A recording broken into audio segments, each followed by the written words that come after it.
Okay, guys, we're here with quarterback Chase Garbers. As always, just go ahead and let me know in the chat you'd like to ask a question. I'll call on you and we'll get rolling. We'll go ahead and get started with Jeff Ferrato from Cal Sports Report.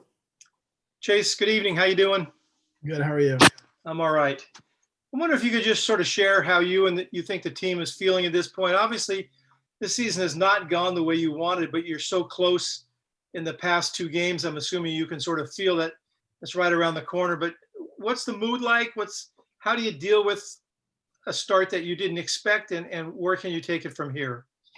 Well, I think the mood of the team is, how we are week in and week out. It doesn't matter who we're playing. We're just, we have a task at hand to get done. Facts are, we're 0-3. Obviously, never want to be in that situation, but, we're hungry for our first win, and we're trying to do everything possible, to get in the win column. A month or two ago, you guys in Oregon were sort of projected as 1-2 in the conference, and this was going to be a showdown to maybe see who wins the North.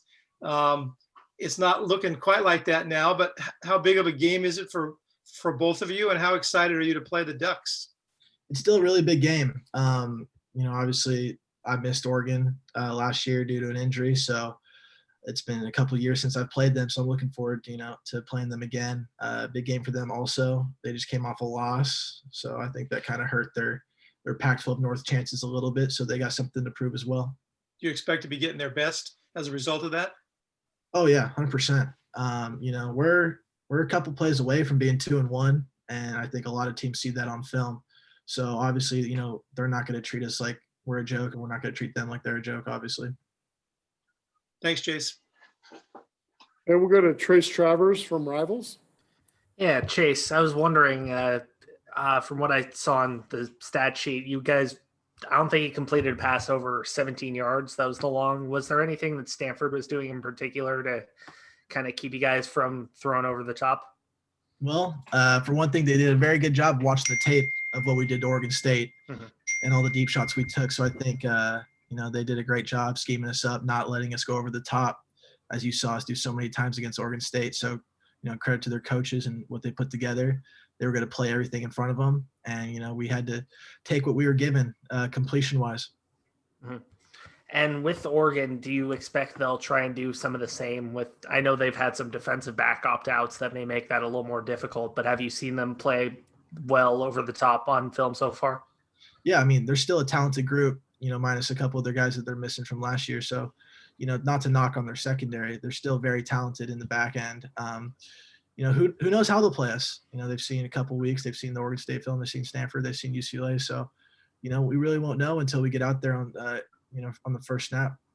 Yeah. And I know to shift gears a little bit, what can you say about Mike Safel, who played through an injury on Friday and played the whole game for you guys? Well, he's one hell of a kid, obviously. He's my roommate. I've known him since we were in high school. Very tough guy. He's not going to let a little injury get in the way of, doing what he wants to do. But he played his heart out there. Obviously, things didn't go our way, which, it's sad, but, you can't win them all. But he did a really fine job on Friday, and he's been doing really well in practice. Fantastic. Thank you. Okay, we'll go to Rusty Simmons from the Chronicle. Well, Trace asked a question I was going to ask about Safel, but so I'll just generalize it a little bit, Chase. What does that mean to guys, to teammates, when a guy goes out there and plays through injuries like that? Well, it shows a lot. It shows that, he's here for the team. Mike's always been in a leadership role, and especially a captain this year. He had discussions, and we kind of talked about what, he wanted to do. And, there was no doubt in his mind that, he wanted to play on Friday. And as long as, medical gave him the A-OK to do it, he was going to go do it. So, credit to him for toughing it out, but that just shows what he's made of. And I was also going to ask about Drew Schlegel with the offense now and using some more tight ends and fullbacks. What's he meant to you guys?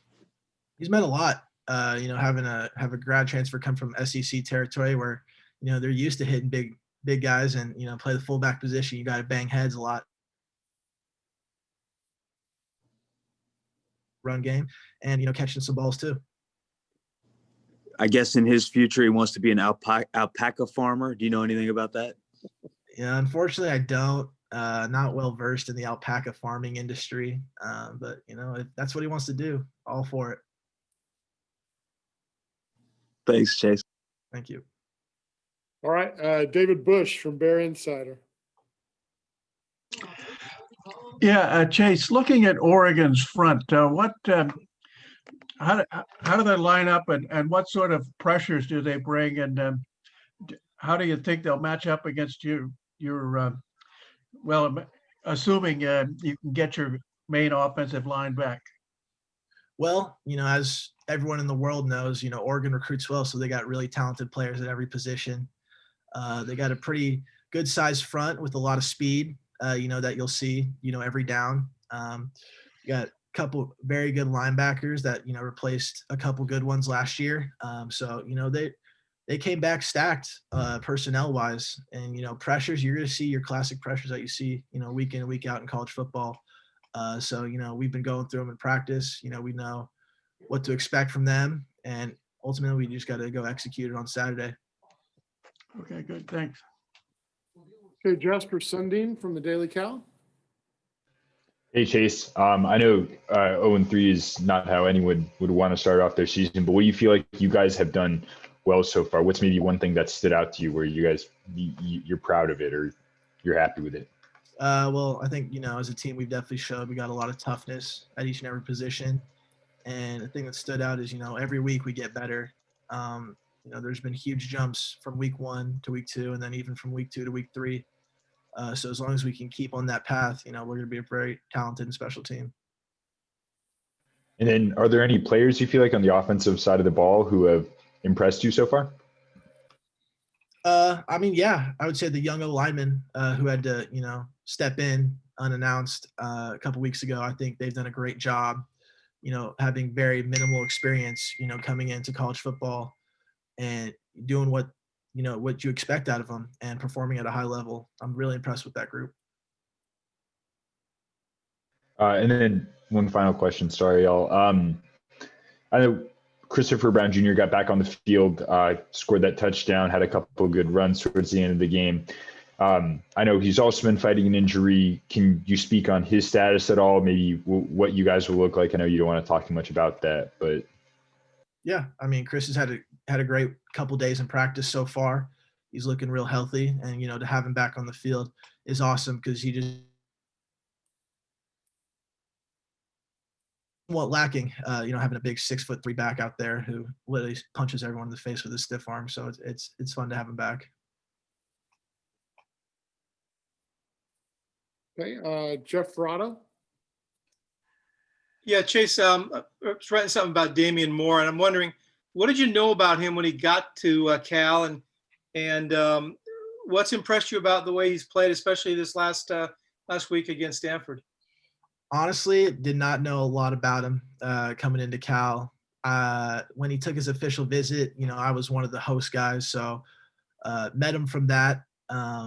Knew he was coming off a injury his senior year, I'm pretty sure. So didn't know what to expect from him, but he came in the summer, worked really hard, with the other freshman guys working out, and earned his stripes early. In fall camp, you saw the potential he had. He has really great vision coming out of the backfield, which is very rare to see coming out of high school.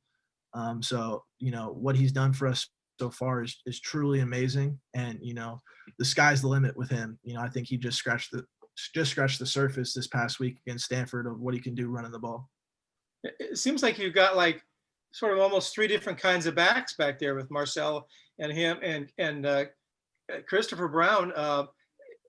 What's it like for you to have sort of that kind of variety back there to help with your offense? It's awesome. Most people brag about having a 2-headed monster. We got a 3-headed monster with Chris, Marcel, and Damian, and they all bring something different to the table. So, to have them and, to be able to personnel guys and group them together in certain, personnel packages is an advantage to us. And it's hard for defense to defend and knowing which running back they have to go tackle. Thanks, Chase. Then we'll go back to Rusty Simmons with the Chronicle. Chase, I was going to ask about Nico. I know that last week you said you wanted to get him the ball more often without giving too much away. Are there ways to kind of scheme it up to get a ball in one player's hands? Yeah, I think, with the system we run, different personnel groupings that we have is definitely, the most significant way to get someone the ball. So I think, we've just been trying to incorporate Nico into certain personnel groups. Thanks, Chase. Okay, Jasper Sundin from the Daily Cow. Hey, Chase. I know this isn't maybe where everyone imagined you guys would be. I don't think any of us imagined this, but you got half the season left. What are your goals? Our goals are to win, however many games we have left. Right now that's 3 games, so we plan on going 3-0 for these next 3 for these next 3 weeks. Okay, anybody with the final question for Chase? Go ahead and let me know in the chat in the next couple seconds. Otherwise, we'll let him move on. Looks like Rusty Simmons has another one. Sorry to hold you here longer. Chase, I was going to ask about Santa Clara County. How much are you guys paying attention to outside counties and what might eventually happen in Berkeley City and Alameda County? Well, obviously we're aware, next door counties, unfortunately Stanford and the Niners and San Jose State and all those guys had to pack up and leave and go somewhere else. And, obviously if it has to happen to us, we're flexible, we'll make it happen. But, as of right now, we're still in Berkeley and looking forward to playing on Saturday in Memorial Stadium.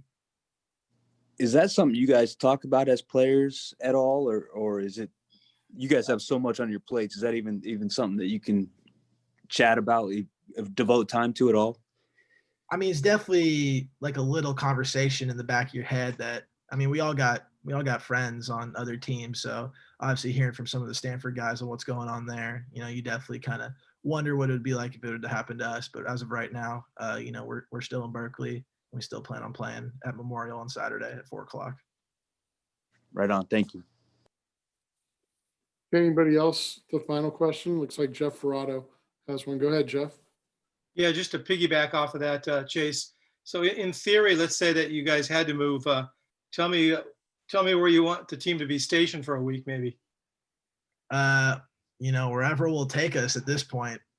But how it's looking like is, I'm not sure. I'm just a player. I'm not an ops or anything, but we'd probably just go play an away game and stay at that opposing team's. I'm just giving you the freedom to pick your dream spot, and it doesn't have to be real. If you want to go to Maui, that's fine.